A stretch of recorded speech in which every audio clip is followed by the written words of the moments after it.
வணக்கம். பாவேந்தர் பாரதிதாசனின் 49வது நினைவு தினத்தை முன்னிட்டு அவரது சிலைக்கு முதல்வர் ரங்கசாமி, சபாநாயகர் சபாபதி மற்றும் முக்கிய பிரமுகர்கள் மாலை அணிவித்து மலரஞ்சலி செலுத்தினர். பாவேந்தர் பாரதிதாசனின் 49வது நினைவு தினம் புதுவை அரசு சார்பில் இன்று அனுசரிக்கப்பட்டது. இதனை முன்னிட்டு பாரதி பூங்கா அருகில் அமைந்துள்ள அவரது சிலைக்கு முதல்வர் ரங்கசாமி, சபாநாயகர் சபாபதி ஆகியோர் மாலை அணிவித்து அஞ்சலி செலுத்தினர். மேலும் அமைச்சர்கள் ராஜவேலு, தியாகராஜன், சட்டமன்ற உறுப்பினர் தமிழ்ச்செல்வன், வாரிய தலைவர் மதி மற்றும் என்ஆர் காங்கிரஸ் முக்கிய பிரமுகர்கள் பலர் பாரதிதாசனாரின் சிலைக்கு மாலை அணிவித்து அஞ்சலி செலுத்தினர். இதேபோல் பாரதிதாசனாரின் மைந்தன் தமிழ் மாமணி மன்னர் மன்னன் மற்றும் பல்வேறு தமிழ் அமைப்பினரும் பாரதிதாசனாரின் சிலைக்கு மாலை அணிவித்து அஞ்சலி செலுத்தினர். புதுவை என்ஆர் காங்கிரஸ் அரசின் நிர்வாக சீர்கேட்டை கண்டித்து முத்தியால்பேட்டை வட்டார காங்கிரஸ் சார்பில் மத்திய உள்துறைக்கு கடிதம் அனுப்பும் போராட்டம் நடைபெற்றது. புதுவை முத்தியால்பேட்டை வட்டார காங்கிரஸ் சார்பில் தலைவர் கலியபெருமாள் தலைமையில் தலைமை தபால் நிலையம் முன்பு மத்திய உள்துறைக்கு 1000 கடிதம் அனுப்பும் போராட்டம் நடத்தப்பட்டது. மாநில காங்கிரஸ் தலைவர் ஏவி சுப்பிரமணியன், எதிர்க்கட்சி தலைவர் வைத்தியலிங்கம் ஆகியோர் சிறப்பு விருந்தினராக கலந்து கொண்டு துவக்கி வைத்த போராட்டத்தில் புதுவையில் சமீப காலமாக தினம்தோறும் கொலை, கொள்ளை, செயின் பறிப்பு, வியாபாரிகளை மிரட்டி பணம் பறிக்கும் சம்பவங்கள் தொடர்ந்து வருவதால் மக்கள் பீதியில் உள்ளதாகவும், எனவே மத்திய உள்துறை இதில் தலையிட்டு நடவடிக்கை எடுக்க வலியுறுத்தி மத்திய உள்துறைக்கு 1000 கடிதங்கள் அனுப்பப்பட்டன. முன்னாள் இளைஞர் காங்கிரஸ் தலைவர் சங்கர் மற்றும் முத்தியால்பேட்டை வட்டார காங்கிரஸ் நிர்வாகிகள் ஏராளமானோர் கலந்து கொண்டு என்ஆர் காங்கிரஸ் அரசின் நிர்வாக சீர்கேட்டை கண்டித்து கோஷங்கள் எழுப்பினர். அக்னி வெயில் துவங்காத முன்பே இதுவரை பார்த்திராத வெயிலின் தாக்கம் புதுவை மக்களை வாட்டி வதைப்பது விவரிக்க முடியாத அளவிற்கு அமைந்துள்ளது. இது எப்போது தனியும் என்று இயங்குகின்ற மக்களுக்கு விடையை தேடும் ஏஜேகே செய்தியின் மறுபக்கம். மக்களுக்கு என்றும் குறையாத வெளிச்சத்தை கொடுக்கும் சூரியன் அன்று முதல் இன்று வரை தன் வெப்ப சக்தியை வெளிப்படுத்துவதில் எந்த மாற்றத்தையும் காண்பிக்கவில்லை. ஆனால் இயற்கையை உணராத மக்கள் என்ன இந்த வெயில் எந்த நாளும் இல்லாமல் வர வர அதிகமாக கொளுத்துகிறதே என்று பேசாத வாயும் கேட்காத காதும் இருக்க முடியாது.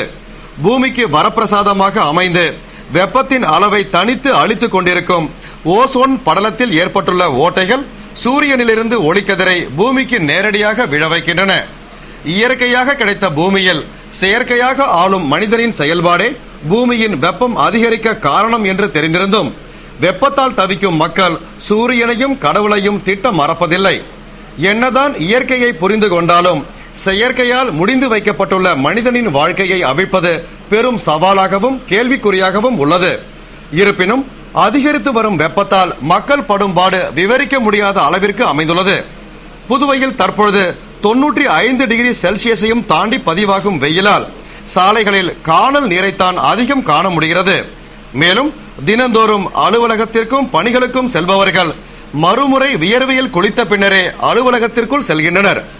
அலுவலக பணியாளர்களின் வெயில் கொடுமை வாகனத்தில் அலுவலகம் செல்லும் வரையில்தான் நீடிக்கிறது.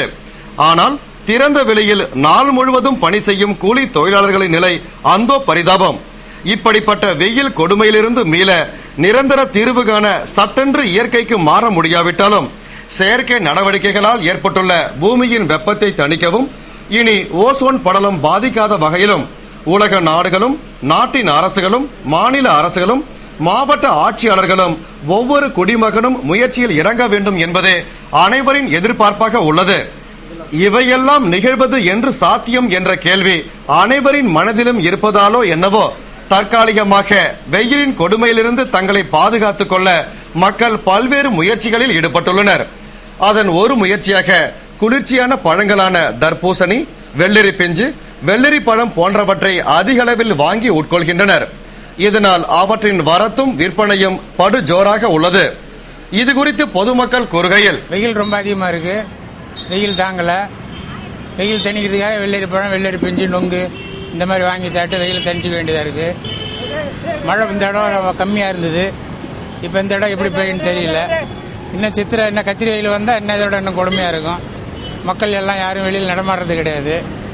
மக்கள் எல்லாம் அவங்க உறவினர் பார்த்து ஸ்கூல் லீவ் விட்டுட்டாங்க, உறவினர் பார்க்க ஊருக்கு போயிட்டு இருக்கிறாங்க. பாண்டியில் இருந்த மரங்கள்லாம் அழிஞ்சு போச்சு. தானே புயல் வந்ததில்ல, மறுபடியும் மரம் எதுவும் நடலை. இந்த பக்கம் பொட்டானிக்கல் கார்டன் வந்தால் நிறைய மரங்கள் இருக்கும், நல்ல நிழல் இருக்கும். பீச்சுக்கு போனால் பாரதி பூங்காலன்னு மரம் இருக்கும், அங்கேயும் மரங்கள்லாம் கீழே விழுந்து போச்சு. வெயில் ரொம்ப ஓவராக இருக்கு. PNL நிதி நிறுவன முதலீட்டாளர்கள் பாதுகாப்பு சங்க பிரதிநிதிகளின் ஆலோசனை கூட்டம் புதுவை வணிக அவையில் நடைபெற்றது. PNL நிதி நிறுவன முதலீட்டாளர்கள் பாதுகாப்பு சங்க பிரதிநிதிகளின் மாதாந்திர ஆலோசனை கூட்டம் புதுவை வணிக அவையில் சங்க தலைவர் கோவிந்தசாமி தலைமையில் நடைபெற்றது. சங்க நிர்வாகிகள் மற்றும் உறுப்பினர் பிரதிநிதிகள் கலந்து கொண்ட கூட்டத்தில் PNL நிதி நிறுவனத்தில் அடகு வைத்த நகைகளையும் முதலீடு செய்த பணத்தையும் மீட்க கடந்த 8 வருடங்களாக வழக்குகள் மூலம் போராடி வரும் நிலையில் நிதி நிறுவன அதிபர்கள் ஏற்றுக்கொண்ட ஒப்பந்தப்படி நகை வைத்தவர்களுக்கு அவரவர் நகைகளை முழுவதுமாக திருப்பி தருவதற்கும் முதலீட்டு தொகையில் 75% தொகையை ஒரே தேதியில் திருப்பி தரவும் உயர்நீதிமன்ற உத்தரவை பெறுவதற்கு மனு அளிக்கப்பட்டுள்ளதாக தெரிவிக்கப்பட்டது. மேலும் சென்னை உயர்நீதிமன்றம் விரைவில் உத்தரவு வழங்க வலியுறுத்தி இருதரப்பு வழக்கறிஞர்களும் சேர்ந்து MOU கருத்து ஒற்றுமை கடிதம் ஒன்றையும் சமர்ப்பித்துள்ளதாகவும் விரைவில் தீர்ப்பு வழங்கப்பட்டவுடன் நகைகளும் பணமும் கிடைக்க வாய்ப்புள்ளதாகவும் முதலீட்டாளர்களுக்கு நம்பிக்கை உறுதிமொழி அளிக்கப்பட்டது. பிரசவ காலம் மற்றும் மகப்பேறில் ஏற்படும் அபாய நிலைமையும் அதனை சமாளிப்பது தொடர்பான மருத்துவ கருத்தரங்கு ராஜீவ்காந்தி மகளிர் மற்றும் குழந்தைகள் மருத்துவமனையில் நடைபெற்றது. செவிலியர்களுக்கான தொடர் கல்வி கருத்தரங்கம் புதுவை அரசு ராஜீவ்காந்தி மகளிர் மற்றும் குழந்தைகள் மருத்துவமனையில் நடைபெற்றது. கருத்தரங்க இயக்குனர் டாக்டர் ரங்கநாத் வரவேற்று பேசிய கருத்தரங்கில் பேராசிரியர் டாக்டர் தனுசு சிறப்பு அழைப்பாளராக கலந்து கொண்டு பிரசவ காலம் மற்றும் மகப்பேறில் நேரிடும் அபாய நிலைமையையும் அதனை சமாளிப்பது தொடர்பாக சிறப்புரை ஆற்றினார். பிரசவ காலத்தில் ஏற்படும் அபாய நிலை, இரத்த அழுத்தம், இரத்தப்போக்கு, கர்ப்பப்பையில் நேரிடும் பிரச்சனைகள் குறித்தும் விளக்கம் அளித்தார். செவிலிய கண்காணிப்பாளர்கள், தலைமை செவிலியர்கள் மற்றும் செவிலிய மாணவ மாணவிகள் பலர் கருத்தரங்கில் கலந்து கொண்டனர். புதுவை அரசின் சமுதாய நலப்பணி திட்டம் மூலம் அடுத்த கல்வியாண்டில் மேற்கொள்ள வேண்டிய திட்டங்கள் குறித்த பயிலரங்கு கல்வித்துறை வளாகத்தில் நடைபெற்றது. இந்தியாவில் வேறு எந்த மாநிலத்திலும் இல்லாத ஒரு சிறப்பு திட்டமாக கடந்த 2003 முதல் புதுவையில் கல்வித்துறையால் செயல்படுத்தப்பட்டு வரும் சிறப்பு திட்டமான சமுதாய நலப்பணி திட்டம் மூலம் உயர்நிலை பள்ளிகளில் 8 மற்றும் 9ஆம் வகுப்பு மாணவர்களிடையே ஆளுமை வளர்ச்சி, சேவை மனப்பான்மை, தன்னொழுக்கம், இயற்கை பேணல் ஆகிய நற்குணங்களை வளர்ப்பதற்கான நடவடிக்கைகள், திட்டங்கள் மேற்கொள்ளப்பட்டு வருகின்றன. இந்நிலையில் அடுத்த கல்வியாண்டில் எத்தகைய செயல்பாட்டினை மேற்கொள்வது குறித்து விவாதித்து அரசுக்கு எடுத்துரைப்பதற்காகவும் இத்திட்டத்திற்கான ஊக்கப்பாடல், கையேடு போன்றவற்றை உருவாக்குவதற்காகவும் சிறப்பு பயிலரங்கு கல்வித்துறை வளாகத்தில் நடைபெற்றது. சமுதாய நலப்பணி திட்ட மாநில ஒருங்கிணைப்பாளர் குழந்தைசாமி தலைமையில் நடைபெற்ற பயிலரங்கில் காரைக்கால் மாவட்ட நாட்டு நலப்பணி திட்ட ஒருங்கிணைப்பாளர் ராமமூர்த்தி, காரைக்கால் மாவட்ட சமுதாய நலப்பணி திட்ட ஒருங்கிணைப்பாளர் கனகராஜு மற்றும் புதுவை காரைக்காலை சேர்ந்த 60 திட்ட அலுவலர்கள் பங்கேற்று தங்கள் கருத்துக்களை பதிவு செய்தனர். மண்டல ஒருங்கிணைப்பாளர் திமோத் பயிலரங்கிற்கான ஏற்பாடுகளை செய்திருந்தார். உப்பளம் ராஜீவ்காந்தி விளையாட்டு பள்ளியின் 19வது ஆண்டு விழா இந்திரா காந்தி விளையாட்டு மைதானத்தில் நடைபெற்றது. புதுவை உப்பளம் இந்திரா காந்தி விளையாட்டு மைதானத்தில் செயல்பட்டு வரும் ராஜீவ்காந்தி விளையாட்டு பள்ளியின் 19வது ஆண்டு விழா பள்ளி கல்வித்துறை இயக்குனர் வல்லவன் தலைமையில் நடைபெற்றது. விளையாட்டு பள்ளி முதல்வர் முத்துசாமி வரவேற்புரை ஆற்றிய விழாவில் கல்வித்துறை அமைச்சர் தியாகராஜன் சிறப்பு விருந்தினராக கலந்து கொண்டு மாணவர்களின் வசதிக்காக 50 படுக்கை மெத்தைகள் கொண்ட 2 அறைகளை திறந்து வைத்து தேசிய போட்டிகளில் வெற்றி பெற்ற மாணவர்களுக்கு சிறப்பு பரிசாக சைக்கிள்களும், ஆண்டு விழா போட்டிகளில் வெற்றி பெற்றவர்களுக்கு பரிசுகளையும் வழங்கி பாராட்டினார். பள்ளி கல்வித்துறை இணை இயக்குனர் கிருஷ்ணராஜு வாழ்த்துரை வழங்கிட கைப்பந்து பயிற்சியாளர் வேணுகோபால் தொகுப்புரை வழங்கிய விழாவில் கால்பந்து பயிற்சியாளர் கிருஷ்ணராஜ் ஆண்டறிக்கை வாசித்தார். பள்ளியின் பயிற்சியாளர்கள் மற்றும் மாணவர்கள் கலந்து கொண்ட விழா இறுதியில் வளைகோல் பந்து பயிற்சியாளர் மூர்த்தி நன்றி கூறிட மாணவர்களின் கலை நிகழ்ச்சிகள் இடம்பெற்றன.